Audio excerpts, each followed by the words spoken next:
How is it going, everybody? Welcome to Gaming Instinct's review of Sifu. I'm Sam Lee, reading for writer Zach Barbieri. An ancient Chinese proverb states, "When you seek revenge, dig 2 graves." In the beginning hours on your quest for vengeance in slow-clap Sifu, this statement is unforgivingly true. You will die over and over again. You'll be pinned against a wall under an assault of punches, beaten down with pipes or bamboo poles, and go limp as you're thrown to the floor. Your enemies will surround you, punish your lack of experience, break your guard and your spirit, and most importantly, kill you over and over and over again. Despite this, however, you will keep rising to your feet. You'll memorize your enemies, learn their abilities, learn their weaknesses, and they will begin to fear you. Sifu shares a similar element with martial arts at its core, which is repetition. Though not a long game, it'll be hard to tell until you reach the end because of its constant death mechanic. You'll see the same location on loop, sometimes starting midway through as you rise from the grave, older but wiser. Other times, because death caught up with you, you need to restart from the beginning. Each time you retry though, your understanding of combat will increase, knowing how to parry your enemy instead of taking that fatal blow, or how to flow away from your enemies to make the fight more manageable. Just like the time-honored art of Kung Fu, through repetition comes mastery, and there really isn't a combat system that is more enjoyable to master than the one presented here. A Sifu, or Sifu in Chinese, is a master, usually a teacher. In the context of this game, it can refer to several things. First and foremost, the game's main character is trying to avenge the death of his father, his Sifu, who was killed in the game's first moments by a group of martial artists. In another context, it can refer to those martial artists themselves, straight out of a chop socky from the 80s, every one of them a force to be reckoned with. Finally, and most importantly, it refers to the player, who's on a quest that will see them become a master or die trying. It is a fitting term that creeps into every aspect of the game, a game that revolves around the pursuit of strength and skill or the corruption that comes with it. The story itself and the character's quest for revenge serve as a backdrop for the events the player takes part in. After witnessing the death of the protagonist Sifu, the player can choose between a boy or a girl to play out the rest of the game. From there, the game jumps forward several years, with the actual age of the character at the beginning assumably 12, to that of the character at the age of 20, now using the dojo they once trained in as a domicile to plot their revenge. From there, you are given the basics of what you're actually doing. On a table, you have your classic hit list of names you plan to take revenge on, while next to the table is a board of pictures, places, and a red string where information gathered about your targets is stored. Then, the game lets the player look out at the city and pick the location they plan to travel to.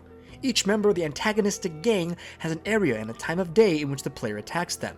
Except for the opening moments of the game, these subtle clues are all the player has to go on to understand the narrative going forward. That isn't to say that there is no additional narrative to help fill in the blanks as to each target and their connection to your Sifu. Occasionally, when you travel to a location, you will get dialogue moments with the characters there. In the second level, the club, a series of trials await the player before they can confront the big bad of the area, Sean. Sure, if you want to, you can start punching people left and right and the game doesn't punish you, but you never know what you might glean if you simply have a conversation. At the heart of the experience, Sifu also draws heavily from the several types of Chinese action films from the 70s and 80s.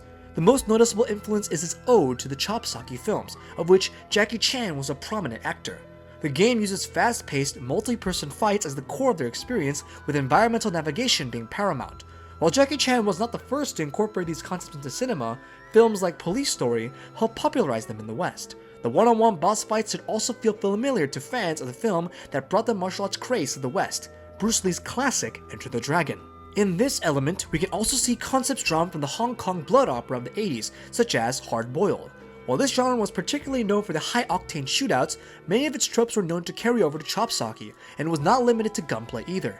These films also explore morally ambiguous heroes, something that Sifu also makes sure to drive home in its simplistic narrative. Another genre that the game draws some influence from is the wuxia martial art films that deal with fantastical elements. While much of the game is grounded in gritty realism, there will be multiple moments in which magic is applied to the narrative, the most obvious being the use of a magical talisman that could bring the user back from the dead at the cost of his age. Another example of this is a scene involving the first boss, in which he holds his hand over a plant, causing it to grow through his spiritual energy. In the club, some moments send the player character back in time, jumping between a neon glistening dance hall and a burning village engulfed in flames.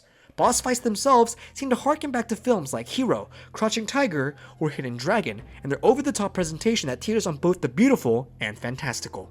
Sifu draws its simplistic nature across every element of the experience, including the soundtrack. Howie Lee, who had no experience with video games, was brought on to compose the soundtrack, which consisted less of timers and more of wipes between each phase the player might go through. Levels pile on the action, never letting the player go too long without a face to punch or a leg to break. But when it does, the game matches these moments with a sound that mixes traditional Chinese instruments with electronic timing. These instruments never overpower where the player is or what they're doing, but instead help set the mood. Honestly, I found myself stuck in place every so often just letting the ambiance wash over me. When a fight breaks out, the music switches to match the rapid pace and brutality of the fight. A loud percussion track matches perfectly with a solid sound of punches and blocks that sound distinct while being enticing, helping you feel like a martial arts master despite never having thrown a punch in your life. Each area the player travels to has a distinctive look and therefore a distinctive sound that goes along with them, and not a single one feels out of place. As stated above, all levels in the game have a distinctive feel. Each one is set in a different part of the city and manages to offer a diverse roster of locations to fight your way through.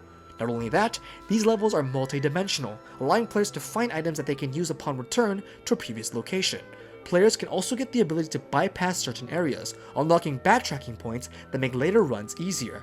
These levels do have some issues in their design though, the most basic being that they are short. The whole game is short, being beatable in only a few hours. But once the player has mastered the trials of a particular stage, they'll begin to notice just how easy it is to navigate from start to finish. Another issue with them is their simplistic design. Each level manages to have moments that stand out compared to other levels, which is a strong point looking back, but they largely fluctuate between an arena fight, a hallway fight, an arena fight, and another hallway fight. The things that occur between points A and B manage to make this less noticeable, but once you have to run a level repeatedly, the design becomes noticeable. There are deviations, and how the levels manage to connect these segments is a source of enjoyment, even after it has become a noticeable design choice. Playing the game on the PlayStation 5 also affords the player certain elements thanks to the DualSense controller. The speaker embedded in the controller creates a lot of sound effects, such as the pouring rain in the first segment, the money counting machines as soon as you enter the club, and so many other sounds that come from the controller instead of the screen to immerse you in the experience. The noise that continued to excite me long after I completed the game and continued to fight enemy after enemy, trying to complete everything, was a loud chime from the controller speaker when you were taking down an opponent. Other enjoyable noises were the chime it made as you purchased a new ability to bring into combat. The DualSense has continued to delight me as I play more PlayStation 5 games, and Sifu has continued the trend. Sifu uses the real-life martial arts style that shares its name with the legendary martial artist that invented it, Bak Mei, who himself has been a character popularly depicted in wuxia martial arts films. To the west, he is probably better known by the name Pai Mei, through his depiction in Quentin Tarantino's Kill Bill Volume 2. It is best characterized through its emphasis on strong, close-quarter strikes, which should become readily apparent as you progress through the game. The best game I could use to describe the combat of Sifu would be to harken back to the From Software title, Sekiro: Shadows Die Twice. At its core, Sifu is a fast-paced action game in which groups of enemies will surround you and attack you from all angles. But just like Sekiro, the best offense is a strong defense. Learning the rhythm of enemies and quickly maneuvering to parry them is the best way to set them off balance and going for the killing blow. That is to say that when the player breaks an enemy's structure, as it is called in this game, they can perform a takedown on the enemy, which instantly defeats them and restores a small amount of health to the player. Everything you do affects the structure, with blocking, attacking, and dodging doing so as well. The health of your enemy arguably matters less than their structure, though you will defeat enemies through their health as well. A way the game manages to play with expectations is that several groups will have stronger enemies that become even more powerful upon an attempted takedown. This can heavily change the flow of combat, as the group of remaining opponents now seems even more daunting with enemies that can tear through your health with one well-placed kick. That being said, I never found myself in combat where I couldn't manage to reverse the momentum of a fight I was losing with a well-placed parry into a counterattack. As I've stated consistently in the beginning, you can expect this combat to be pretty hard to navigate, but it gets easier as you continue to take on groups. Dying isn't the end, but it can make your life far harder moving forward. Each time you're defeated in combat, your character's death counter increases, adding the number it is currently on to your total age. There are ways to cause the death counter to decrease, but there's no way to reverse the aging effect once your character picks up an additional year. If you can keep this to a minimum, you can float from combat to combat only increasing a year or two. but if you're struggling at a specific moment in the game, those years can add up. For instance, dying 3 times without a decrease to your age counter will actually age you by 6 years in total, and if you're struggling on a boss, that number can go up even higher quickly. The player's 20s will not see them punished much, as they only lose access to 1 or 2 abilities, but at age 30, you will begin to feel the consequences of dying. Once the player hits that age, they will see their health begin to decrease while their damage will go up. The player can unlock combat abilities through a shrine that will also begin to start locking at age 30, with shrine buffs also beginning to lock. At age 60, most abilities will be locked, with a noticeable chunk of your health bar gone. Reaching age 70, the final piece of your talisman will be broken, making this your final life. Upon death, you'll be given the ability to try again. Death will serve as the most convenient place to upgrade your abilities, though stated above, you can do so at the dragon shrines as well. As you defeat enemies, you unlock experience that can be spent unlocking new moves that add to the combat experience and make you more of a deadly opponent.